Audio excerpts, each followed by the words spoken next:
Hey, Dunbar, we are back this week. And for the last few weeks, we have been talking all about generative AI and mostly around the technology. This week, we really wanted to come and talk about the human element of things. And is this technology about what it's producing or how it's serving us or how it's enabling us, or what does that mean for us? So really all about people, but where do you want to start with that and where do you want to take it? Why don't we start with a question?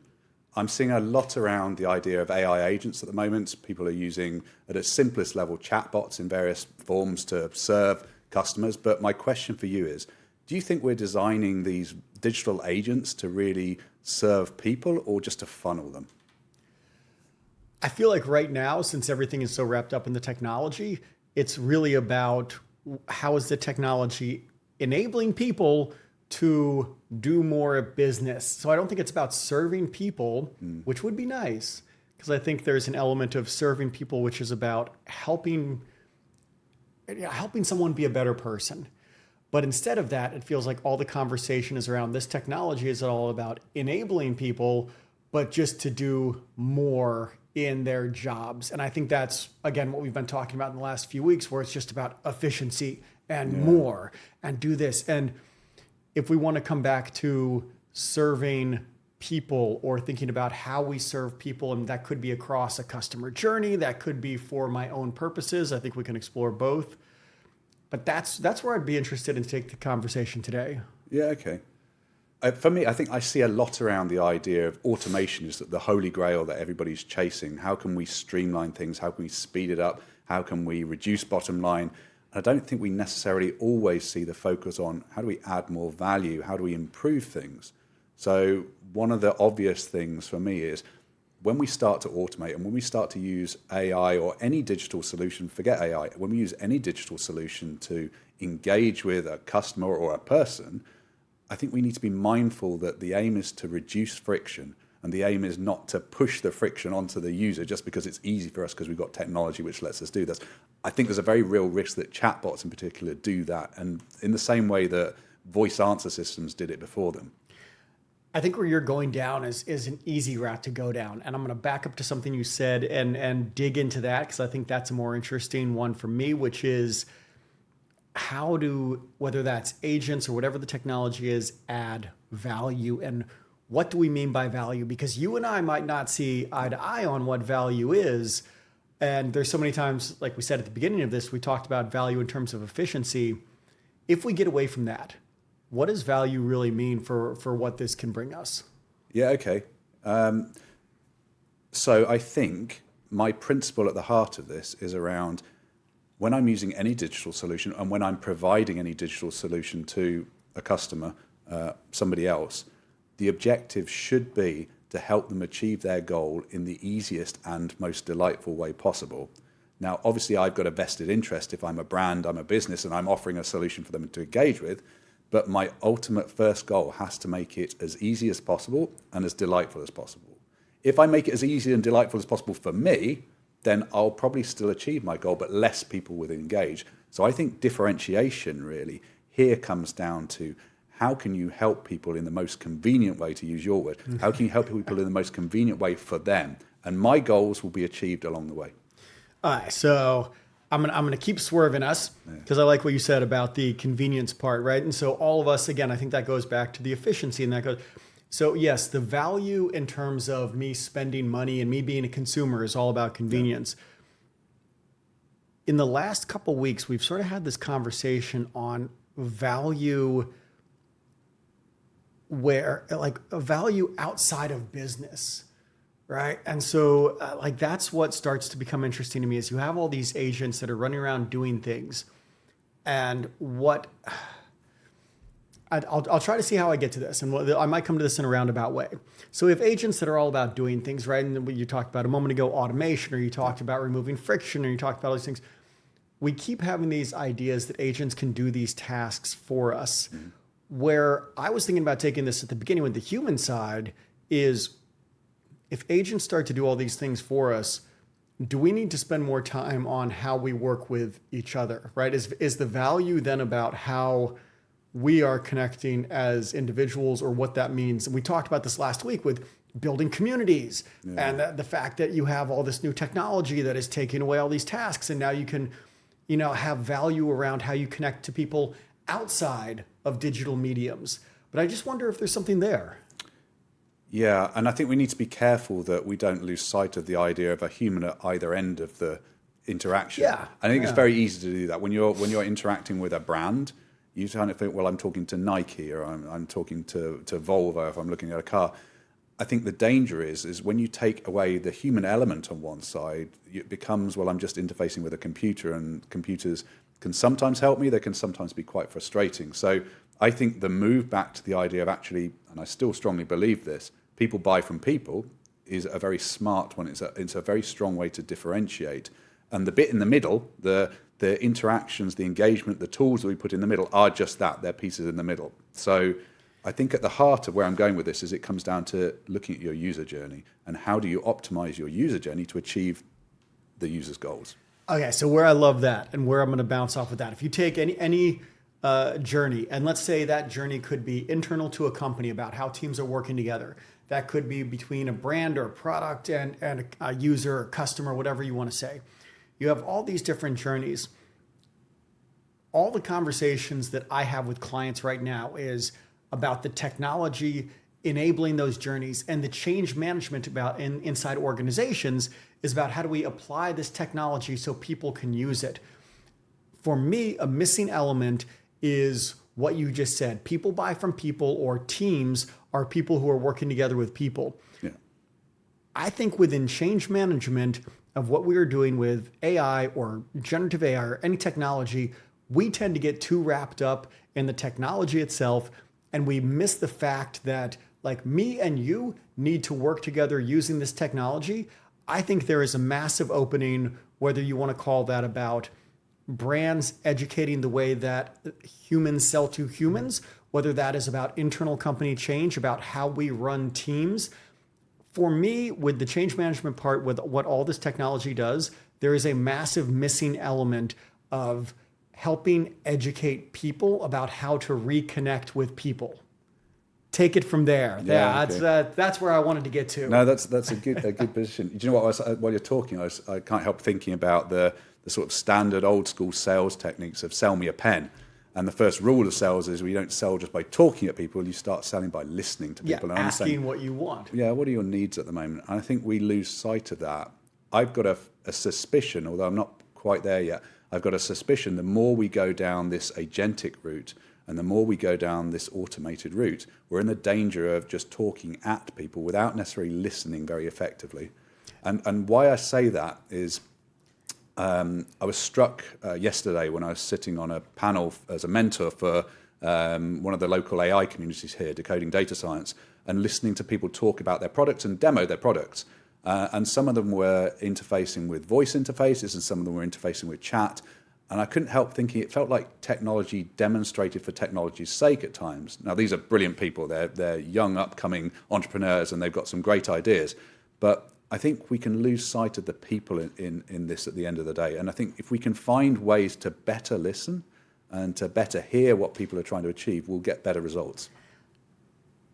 I'm going to take it back years. And one of the things, I'm going to break the fourth wall now and talk to the camera, because one of the comments we've been getting on these videos is that we talk about Gen AI all the time. So I'm going to take it back a few years to the COVID days. Yeah. And this is where I think things, I don't know if they got off the rails with technology or what exactly happened. COVID hit, we all start doing remote work. It all became about the tools that we're using and how we collaborate with those tools. I think from that point, we lost an element of how we work together. In the last few weeks that we've been doing this, I mentioned skills in the future like critical thinking, analytical thinking, the emotional connection to people, what you just said, listening.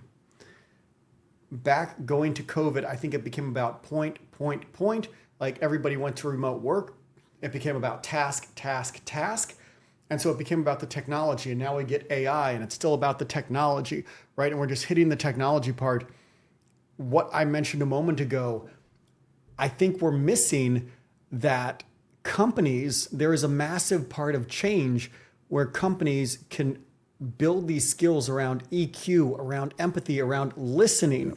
So what you just said about that, right? Whether that's the classic sell me the pen scenario, right? And I love you brought that up.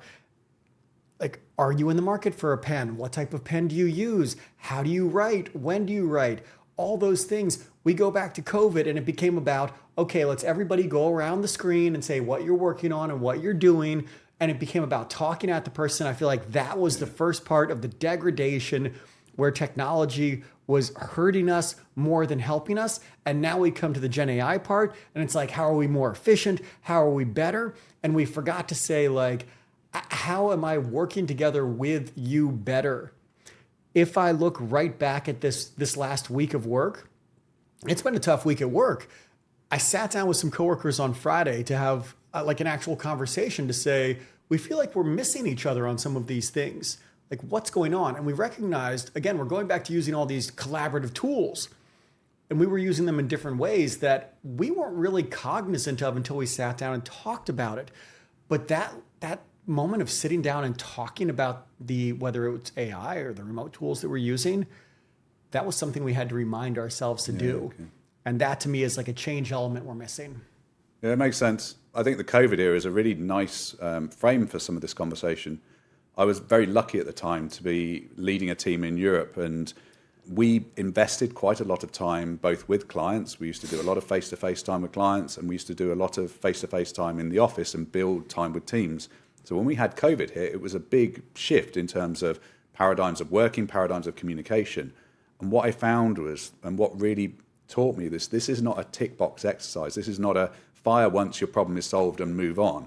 The investment we made before COVID hit really paid dividends during COVID, as we already had those deep connections with our clients, with our team members, with each other. And I can't take credit for this. This is down to quite a junior team who made sure to drive that cultural support during the time, and some really good leaders I had working for me that also made sure to check in with their teams and keep them motivated, keep them working together. That was during COVID? Yeah, during COVID. We saw business growth during that time. We saw client growth. We saw team morale and culture scores higher than anywhere else because of that investment we made. And that really taught me that these are little drip exercises you need to do on a continual basis to build and reaffirm those connections to people. But there was that inflection point with COVID where everybody went remote, and it was like we almost had to over-index on the emotional side, asking, how are you? Yeah. And that triggered everybody to do that.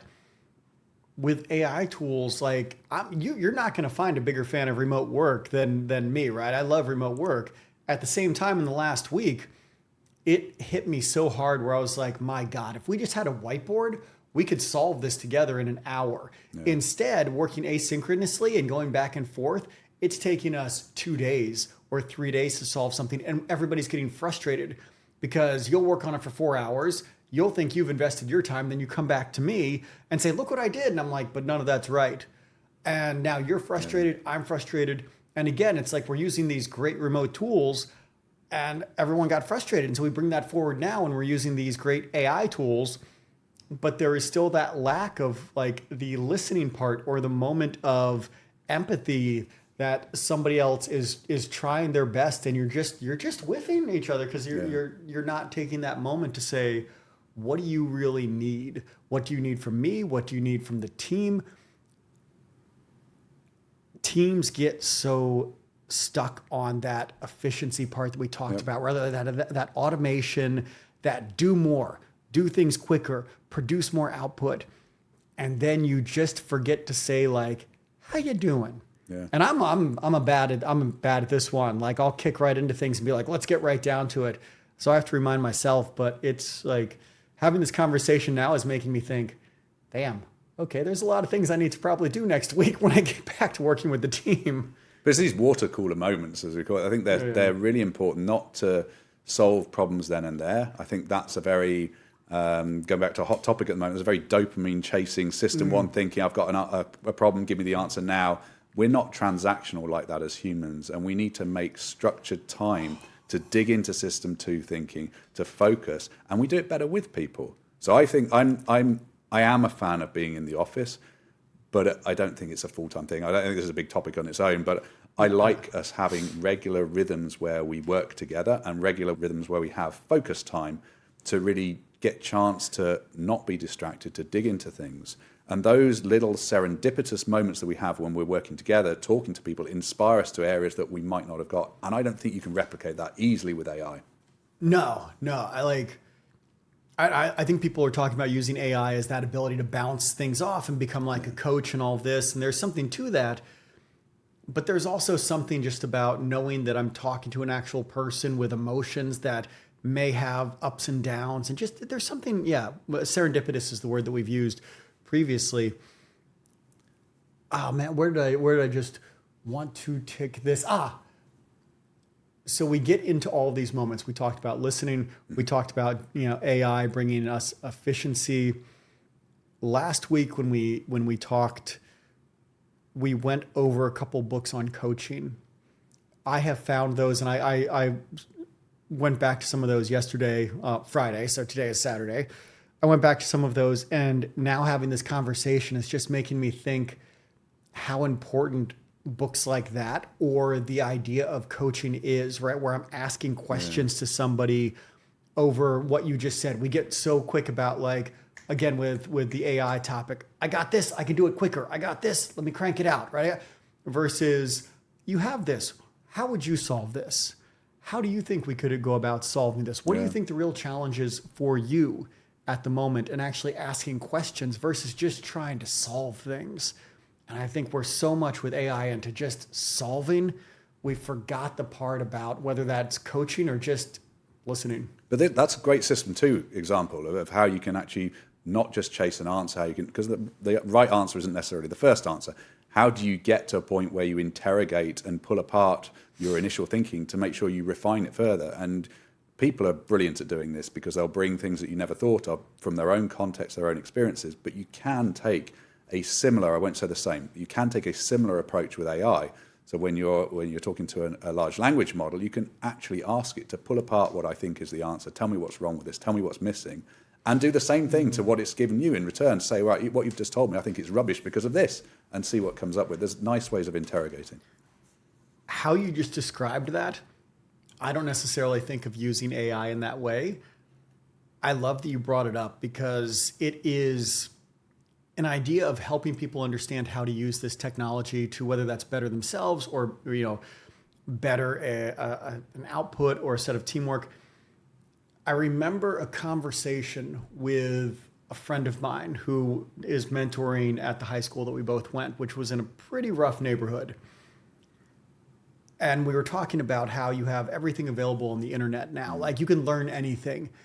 And I remember this so clearly. He was like, Joe, the problem is kids at school, they don't know that these things even exist. For them, the internet is like YouTube, fight videos, like porn, and like just a few other things.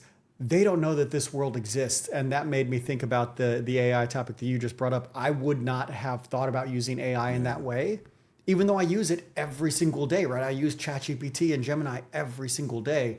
I wouldn't necessarily think to query it to say, what am I missing in this conversation that I just had with you? And I like throwing in random things to see if it can connect them in, because usually it will do so, but it will do a bit of a mediocre job, but it will spark another idea.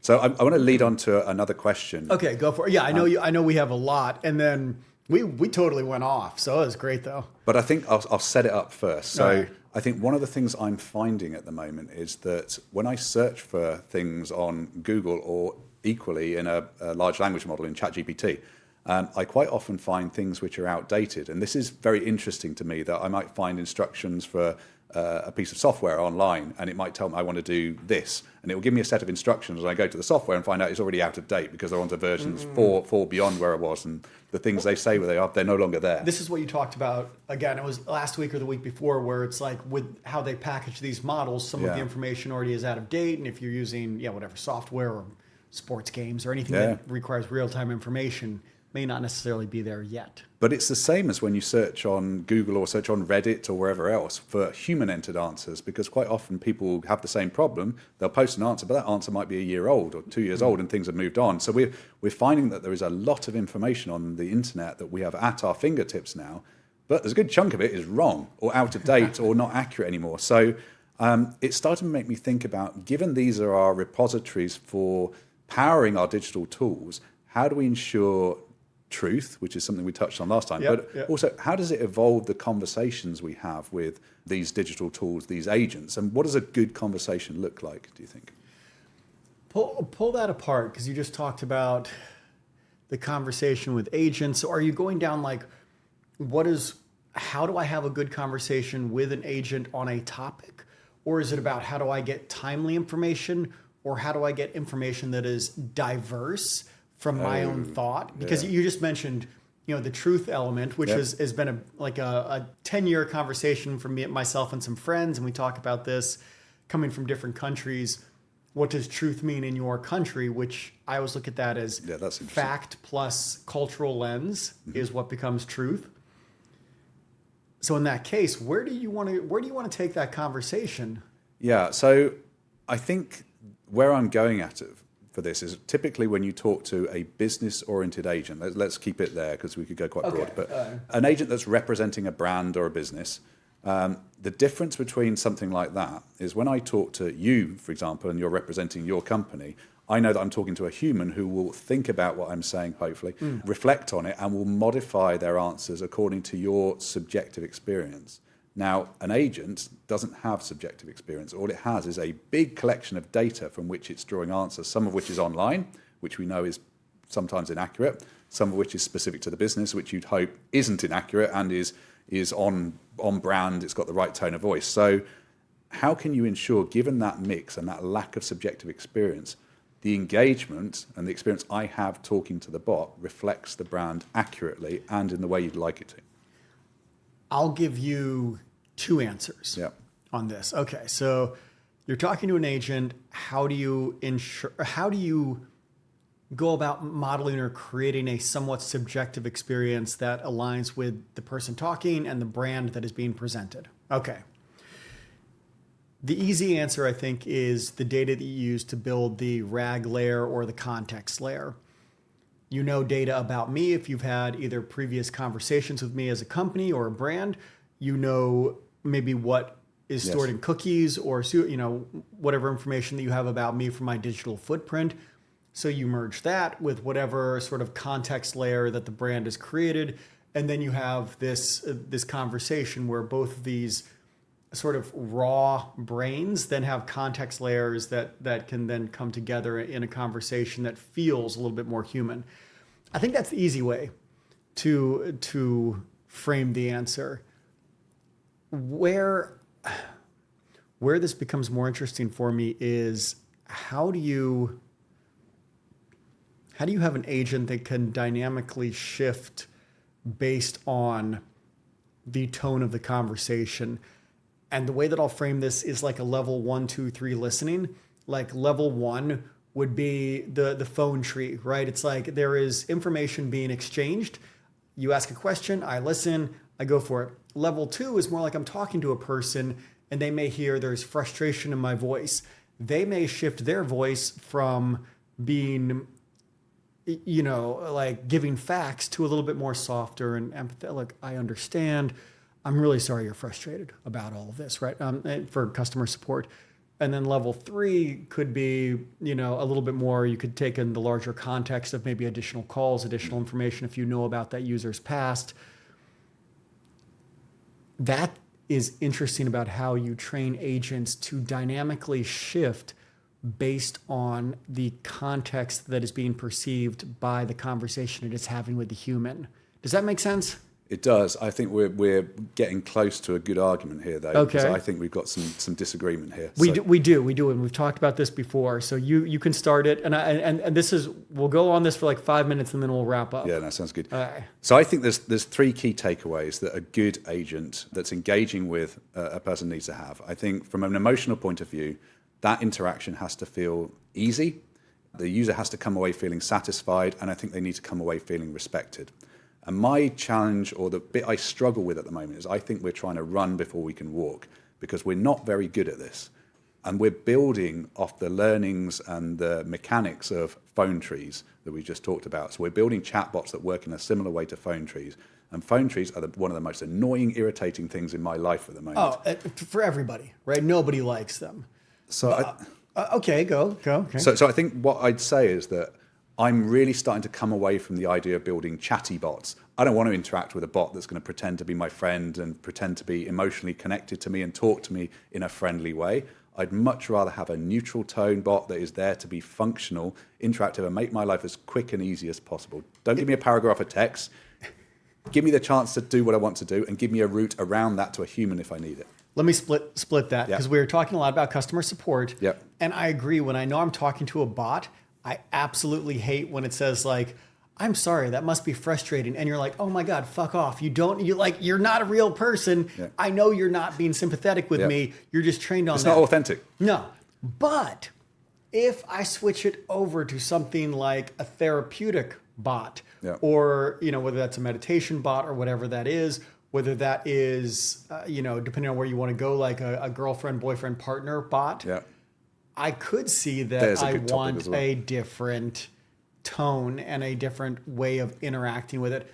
So I think where I would push back on you is it is context specific on how I want to be interacted with. Yeah, and I need to think this through a little bit more, because I don't think I agree with that. So first of all, let me say I think... Well, that's okay that you're wrong. I think companion agents are a terrible, terrible thing for so many reasons. And I think there is something to say that they will be more successful if they are talking in a more human approach. I'll give you that.